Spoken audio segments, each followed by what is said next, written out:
മോഷണക്കേസ് നടന്ന് ഏകദേശം 51 വർഷങ്ങൾക്കു ശേഷം പ്രതിയെ കുറ്റവിമുക്തനാക്കി. 1974 രജിസ്റ്റർ ചെയ്ത കേസിലാണ് പൂനെ കോടതിയുടെ വിധി. തെളിവുകളുടെ അഭാവവും സാക്ഷികളുടെ അഭാവവുമാണ് കുറ്റവിമുക്തനാക്കാനുള്ള പ്രധാന കാരണങ്ങളായി കോടതി ചൂണ്ടിക്കാട്ടിയത്. 1974 മാർച്ച് 14 പൂനെയിലെ ബൺഗാർഡൻ പോലീസ് സ്റ്റേഷനിൽ വച്ചാണ് സംഭവം. പ്രതികളായ ഗുലാബ് ഷാഹു ജാദവ്, മുകുന്ദ് കെർവ വാഗ്മാരെ, രാജാറാം തുക്കാറാം കാലെ എന്നിവർ ചേർന്ന് 60 രൂപ വിലയുള്ള ഒരു റിസ്റ്റ് വാച്ച്, പണവും ഒരു തൂവാലയും മോഷ്ടിച്ചതായാണ് പരാതി. ഇവർക്കെതിരെ IPC സെക്ഷൻ 394, സെക്ഷൻ 34 എന്നിവ ചേർത്താണ് FIR രജിസ്റ്റർ ചെയ്തത്. അന്വേഷണത്തിനിടെ ഗുലാബും മുകുന്ദും കുറ്റം സമ്മതിച്ചു. 1975 ഏപ്രിൽ 10 കോടതി ഇരുവരെയും കുറ്റക്കാരാണെന്ന് വിധിച്ചു.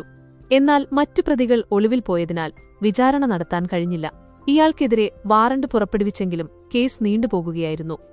ഇതിനു പിന്നാലെ കഴിഞ്ഞ വർഷം ഡിസംബർ 26 റെയിൽവേ കോടതിയിലെ 1ാം ക്ലാസ് ജുഡീഷ്യൽ മജിസ്ട്രേറ്റ് രാജാറാം കാലയെ കുറ്റവിമുക്തനാക്കിക്കൊണ്ടുള്ള ഉത്തരവ് പുറപ്പെടുവിച്ചു. അദ്ദേഹത്തിനെതിരെ നിലനിൽക്കുന്ന എല്ലാ വാറണ്ടുകളും റദ്ദാക്കാനും കോടതി ഉത്തരവിടുകയായിരുന്നു. കാലയ്ക്കെതിരെ മതിയായ തെളിവുകൾ ഹാജരാക്കുന്നതിൽ പ്രോസിക്യൂഷൻ പരാജയപ്പെട്ടുവെന്ന് മജിസ്ട്രേറ്റ് ചൂണ്ടിക്കാട്ടി.